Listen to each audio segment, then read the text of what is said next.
ficar muito bonito aqui no cenário também. Acho que a gente podia começar falando um pouco sobre isso, né? Sobre como a educação mudou ou quanto ela deveria ter mudado para os tempos de hoje. Porque aconteceu a pandemia nesse meio tempo, a gente foi obrigado a esse homeschooling, né? A distância. Eu não sei se isso foi bom, se foi ruim, se acelerou. Como que tá? O Cortella podia falar um pouco do passado, né? Da experiência dele do passado como professor. E o que vocês estão percebendo de hoje? Como que o ensino pode ser mudado para se adaptar, né? Você sabe que tem vários modos da gente lidar com escolarização. Sim. Eu sempre faço uma distinção entre educação e escolarização. São diferentes. Então. Claro. Por exemplo, isso que nós estamos fazendo aqui agora é uma atividade educacional. Exato. A gente aprende, ensina. Você faz isso vivencialmente, faz isso conversando, faz isso caminhando, de vários modos. É vivendo e aprendendo. A famosa escola da vida, isso é educação. Escolarização é um processo mais formal, mais específico. Nós tivemos, durante o momento pandêmico, um tropeço forte da escolarização, mas a educação não cessou, porque ela continuou, né, na família, né, dentro do mundo digital. O ensino remoto, que é o que se teve que utilizar durante um tempo, ele, claro, ele não é novo enquanto ideia. Afinal de contas, a mais antiga plataforma de ensino à distância é livro.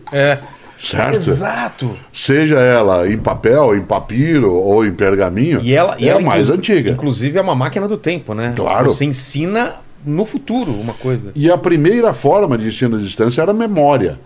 Né? Se você imaginar, os gregos e os romanos na antiguidade utilizavam muito a memória como forma de ensino à distância. E passando o ensinamento verbalmente. Uma das coisas prováveis é que uma obra estupenda como a Ilíada, a Odisseia, atribuída a Homero, ela era em forma de poema, porque é a maneira mais fácil de você decorar algo. Exato. Uma parcela daquilo que é a Bíblia judaica, né, ela informa também né, de algo que você decorava. Por que eu estou dizendo isso? Porque é claro que a escolarização sofreu alterações. Uma parte dela se tornou obsoleta, anacrônica, fora do tempo, porque aquilo que era exclusivamente na escola o acesso, passou a ter outras fontes.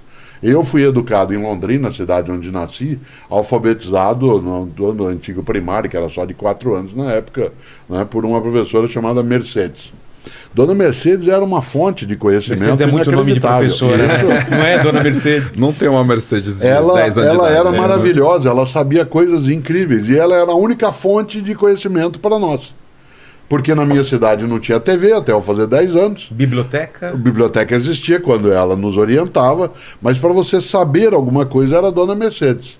Bom, de repente, Dona Mercedes passou a ser uma, entre outras, não pessoas, mas milhares de outras fontes em que você poderia ter acesso, né? Se a Dona Mercedes, né, dissesse numa sala de aula, algo como eu vou dizer agora, 21 de junho de 2000, certo? 21 de junho de 2023, dia em que nasce Machado de Assis, no Rio de Janeiro, no bairro, né, do Livramento, e ele nasce em 1839.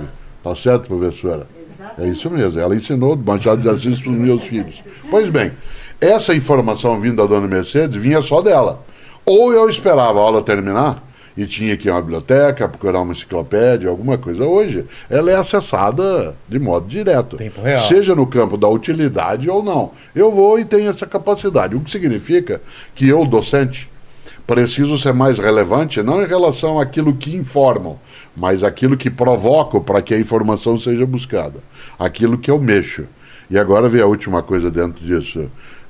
Eu vi vários colegas da área, especialmente da educação pública, que durante o momento pandêmico tiraram uma conclusão magnífica, porque tiveram que entrar no ensino remoto por meios digitais, e a grande conclusão, Rogério, foi o seguinte: nem eles, isto é, os alunos e as alunas, nem eles são tão bons assim nessa questão tecnológica para aprender, e nem nós somos tão ruins para aprender a usar. Isto é, nem eles têm uma capacidade tão grande de usar o mundo digital para o aprendizado. Podem aprender para a relação social, para o jogo, para o entretenimento, mas para o aprendizado não necessariamente. E nem nós, isto é, ao lado de cá adulto, somos tão frágeis em relação a essa questão. Acho que esse ponto serviu. E a segunda conclusão, que você sabe muito bem, você usou agora há pouco a expressão homeschooling, né, a formação em casa, é que uma parte dos pais e mães descobriu que educação escolar é coisa séria. E que se é difícil você formar e cuidar de 1, 2 crianças em casa o dia todo, imagine 40 numa sala de aula durante um bom tempo. Portanto, ganham ali uma dimensão. Mas há um prejuízo forte. Nós recuamos, no mínimo, uma década em relação ao que a gente avançava, né, na área de educação. É a gente mesmo?